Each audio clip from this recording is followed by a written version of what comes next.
अगर तुम्हारी अना का ही सवाल है तो चलो मैं हाथ बढ़ाता हूं दोस्ती के लिए। यह शेर ऐसे मौकों के लिए कहा जाता है जब दो लोग साथ आना चाहते हो, मंजिल एक हो, एक ही रास्ता हो, लेकिन साथ नहीं चल पा रहे हो, कहीं ना कहीं कसमसाट हो।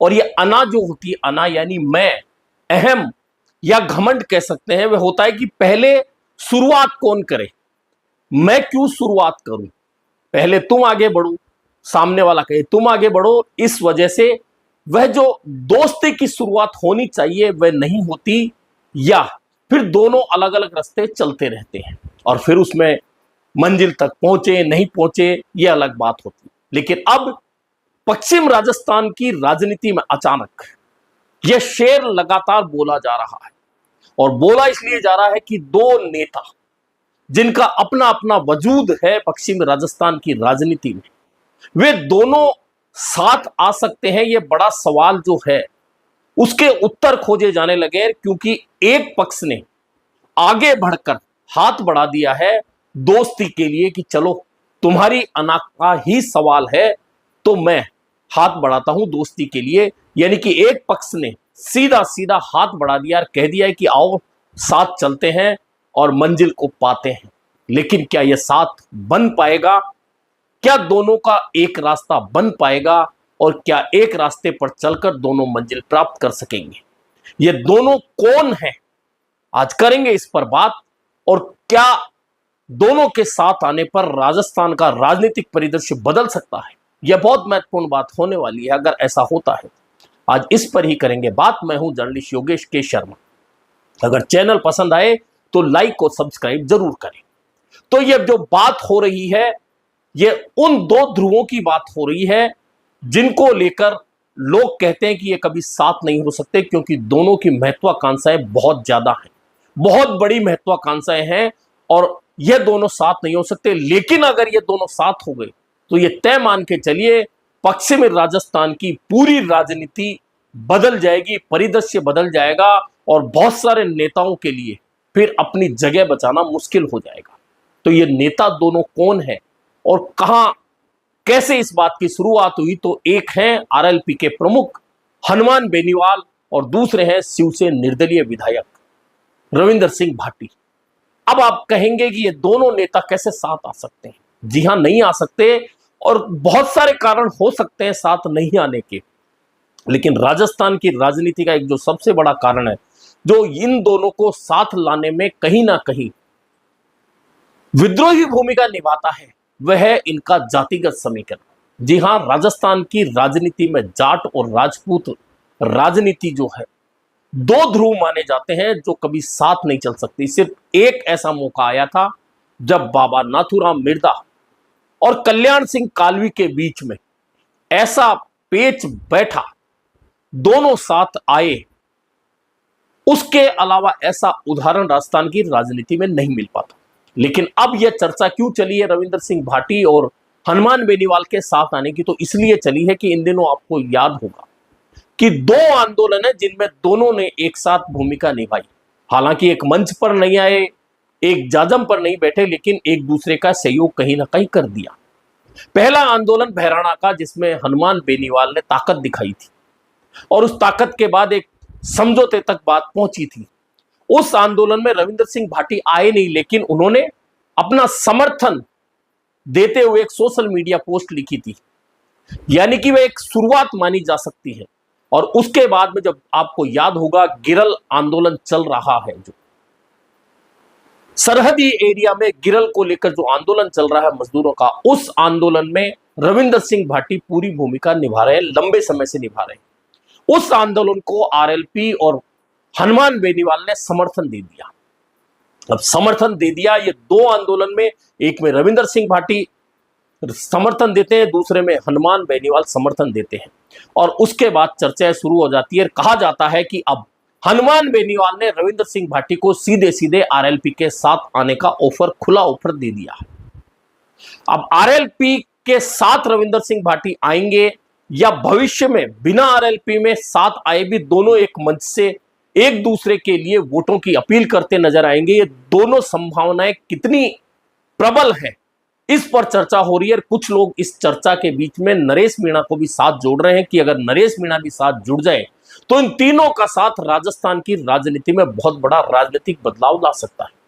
लेकिन इसके साथ ही लोग यह चर्चा भी कर रहे हैं कि क्या हनुमान बेनीवाल, क्योंकि हनुमान बेनीवाल भी अहम रखते हैं राजनीतिक रूप से, और मह की राजनीति जो करता है, जो व्यक्ति है जिसमें मह होता है, वह दूसरों को कितना लंबा साथ लेकर चल सकता है, असली सवाल यह है। हालांकि हनुमान बेनीवाल बिना किसी जाति को देखे बहुत सारे आंदोलन में सीधे जुड़ जाते हैं, और चाहे वह राजपूत हो, चाहे वह जाट हो, चाहे वह एससी हो, चाहे अन्य कोई हो, अगर उन्हें इस तरह का पता चलता है और उन्हें बुलाया जाता है तो हर आंदोलन से वे जुड़ जाते हैं। यह उनकी अच्छाई है। लेकिन दूसरी ओर उन पर जाट लीडर होने का ठप्पा लगा है, और उनके समर्थकों में जो एक बड़ी संख्या है वह जाट वर्ग की है। यह सच्चाई है। दूसरी ओर रविंदर सिंह भाटी भी सरहदी राजनीति करते हैं। भाजपा के जरिए राजनीति करना चाहते थे, लेकिन भाजपा में जगह नहीं मिली तो निर्दलीय लड़े, विधायक बन गए। फिर भाजपा के सामने निर्दलीय ताल ठोक दी संसदीय चुनाव में, वहां कांग्रेस जीत गई, दूसरे नंबर पर रविंदर सिंह भाटी आ गई, यानी कि ताकत उन्होंने भी दिखा दी। लेकिन रविंदर सिंह भाटी इकलौते ताकत के रूप में दिख रहे हैं, लेकिन आरएलपी पार्टी के रूप में ताकत में दिख रही है। ऐसे में दोनों नेताओं के बीच में अगर गठजोड़ हो जाता है, भले ही पार्टी में शामिल हुए बिना भी रविंदर सिंह भाटी और हनुमान बेनीवाल अगर एक मंच पर भी नजर आ जाते हैं, दोनों एक दूसरे को सहयोग की अगर चर्चा भी छेड़े, चर्चा छोड़े, चिंगारी भी छोड़ दें, तो फिर पूरे पश्चिमी राजस्थान में राजनीतिक जलजला आ सकता है। क्योंकि राजस्थान का भौगोलिक जो भी इतिहास है वह अलग है, लेकिन राजनीति में अगर जाट और राजपूत नेता एक मंच पर खड़े होकर एक दूसरे को सहयोग करने की बात कर दें, तो फिर यह तय है कि राजनीतिक परिदृश्य बदल सकता है। और यह भी तय है कि जिन क्षेत्रों में जाटों का बाहुल्य है, उन्हीं क्षेत्रों में राजपूत बाहुल्यता है। जहां राजपूत बाहुल्यता है वहां जाट भी बाहुल्यता है। कुछ एरिया हो सकते हैं जहां जाट और राजपूत एक साथ नहीं हो, लेकिन आप शुरू हो जाइए गंगानगर से, गंगानगर, हनुमानगढ़, बीकानेर, चूरू, झुंझुनू, सीकर, नागौर, बाड़मेर, जैसलमेर, जोधपुर, जालोर, चित्तौड़ भी आ सकते हैं, फिर आप अजमेर भी आ सकते हैं, फिर आप जयपुर भी आ सकते हैं।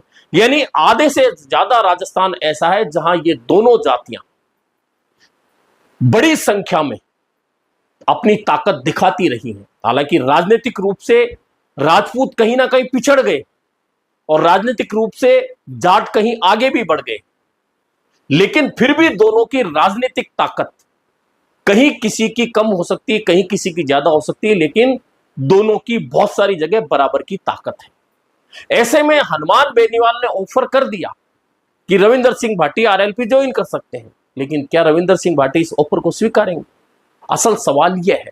और अगर यह ऑफर स्वीकार कर लिया जाता है, जैसा मैंने कहा, ऑफर भी छोड़ दीजिए, रविंदर सिंह भाटी सिर्फ यह कह दें कि हां, कभी जरूरत पड़ी तो हनुमान बेनीवाल के साथ में खड़ा होकर मैं भी उनके लिए अपील कर सकता हूं, उनके आंदोलनों में शामिल हो सकता हूं, जन आंदोलनों में हम दोनों साथ चल सकते हैं। अगर ये इतनी सी अपील भी हो जाती है तो ये तय मान के चलिए कि पश्चिम राजस्थान का पूरा राजनीतिक परिदृश्य बदल सकता है। इसमें अगर नरेश मीणा की एंट्री हो जाती है तो यहां एक बात बदलती कि नरेश मीणा जिस पूर्वी राजस्थान की राजनीति करते हैं, वहां जाट राजनीति कुछ एरियाओं तक सीमित है, राजपूत जरूर कुछ एरियाओं में ज्यादा है जाटों के मुकाबले।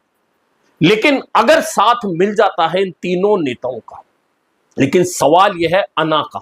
अना जो मैंने कहा अहम, तीनों नेता बहुत महत्वाकांक्षी हैं, और महत्वाकांक्षा कभी भी दूसरे व्यक्ति के साथ चलने के लिए कहती तो है कि मैं कदम उठाऊं, लेकिन बार बार रोक भी लेती है।